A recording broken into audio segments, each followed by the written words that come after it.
Senor, you cannot be here. You are too dangerous. What do you mean? I am not dangerous at all. Yes, you are. You are too dangerous to be here. You need to leave. No, I'm not. Oh.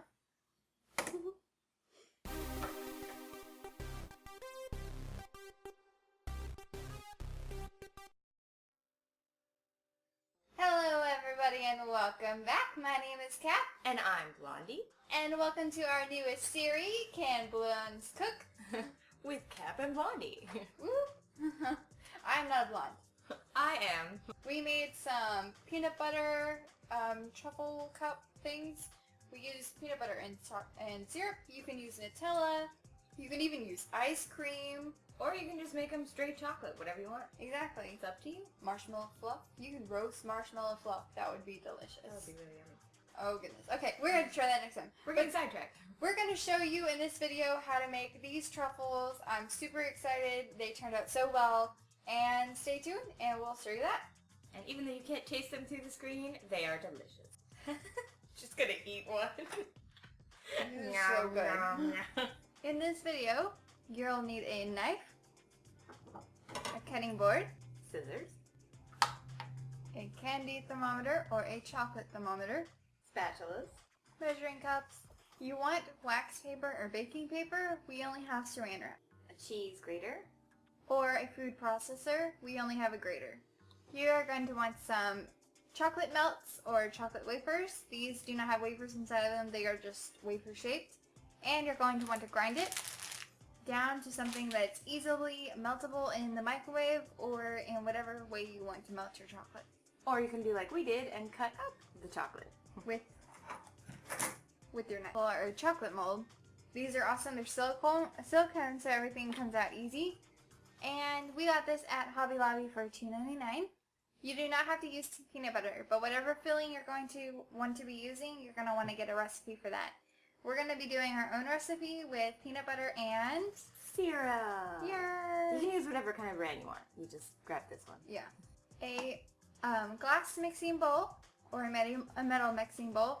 You want to heat your chocolate for tempering in a plastic bowl, not a glass one, as it will get too hot and it won't temper correctly.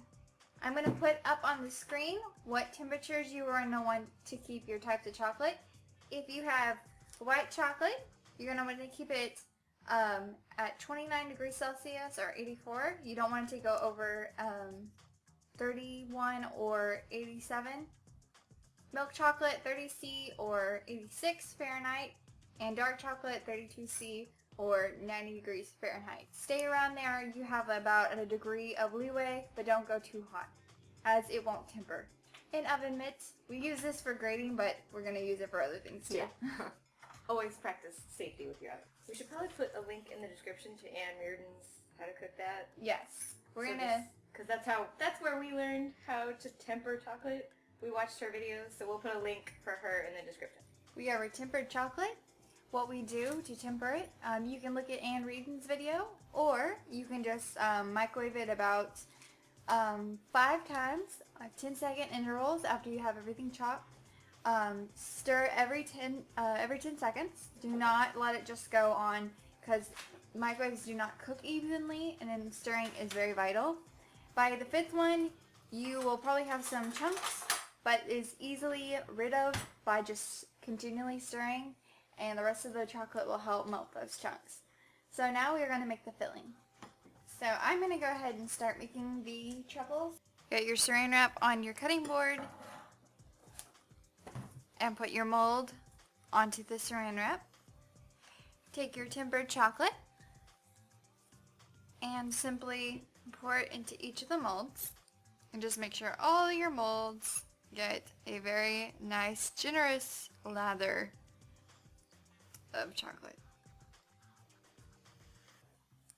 It's important for your chocolate to be runny for this next step. Then you're going to flip your chocolate over and you're going to let it pour out.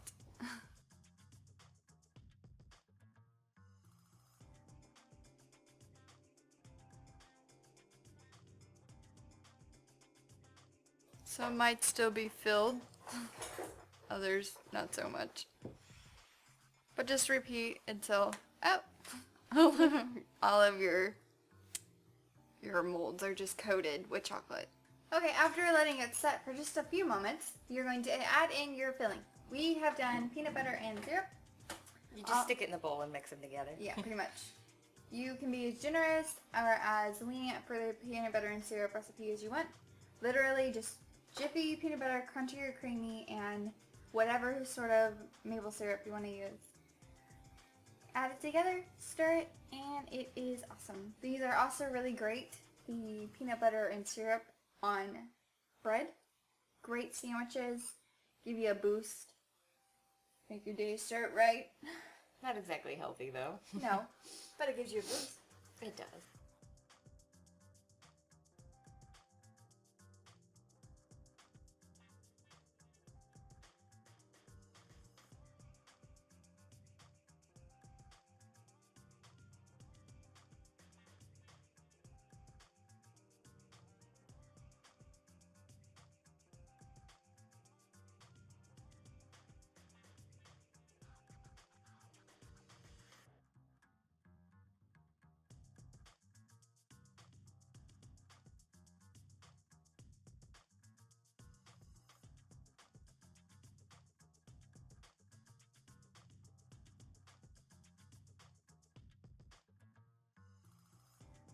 And you're just going to put the second coat right on top of the truffle mold.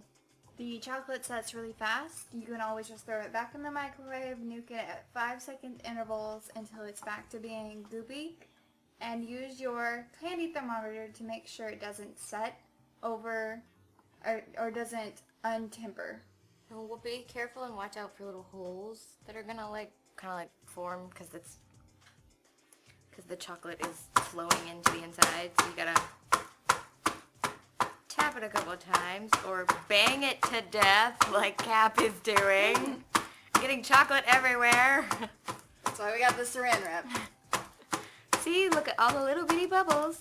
Alright, we're going to let that temper and it's going to take literally a second. It'll literally set in a couple of minutes. But if you really want it to get like really, really hard, just stick them in the fridge, freezer, whatever, because that is a lot of chocolate. So I would give that about 2-3 minutes, just to make sure it doesn't like melt all over your hand. Okay, so here it is. Now we're going to flip it over and Pop them out. pop them out. And the silicone molds, the chocolate molds are the ones you want because it helps it come out very easy. Yeah, they're stretched, so you can just pop them right out. It separates from the chocolate the best way that you possibly can. You just rotate it and the excess just kind of falls off. And so I'm going to remove this. And here it is. We got one little truffle. That's freaking adorable. I'm like super happy. It's got a little bit of a hole, but these are for fun. We're not like selling these or anything. Yeah, so. this is not for sale. If you want to sell candy, you should probably go to school. Yeah. And get your license. It's very awesome to find out how to make these if you have to like a bake sale that you're doing for a school or a party, because we're probably going to do these sort of things for our Halloween party we'll be having this year. We can make Ivy ones or Harley Quinn ones. And People will be super jealous, and we'll be like, we made these, and they'll be like, no you didn't, and we'll we be like, handmade these. yeah we did. And they just won't know what to do anymore. They'll They'll be just so jealous. be so, what? What do you mean? How does that even work? I can't see around your hand. Oh no! Oh, well, that one That one popped open. It's a bit of a fail. We'll eat that one later.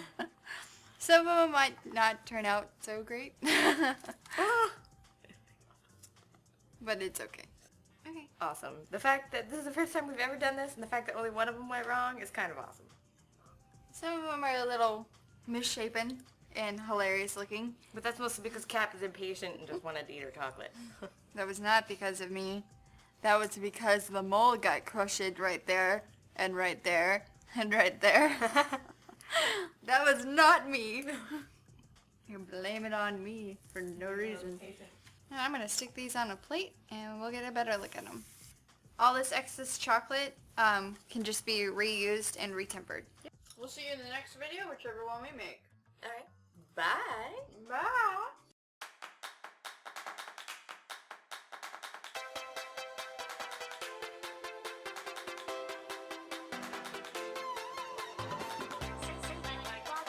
Really? So when I watch this video on YouTube later, there's not going to be a weird thing? Are you talking to yourself? No, there isn't. Are you making like puppets? I'm not making anything. What I'm making is a video.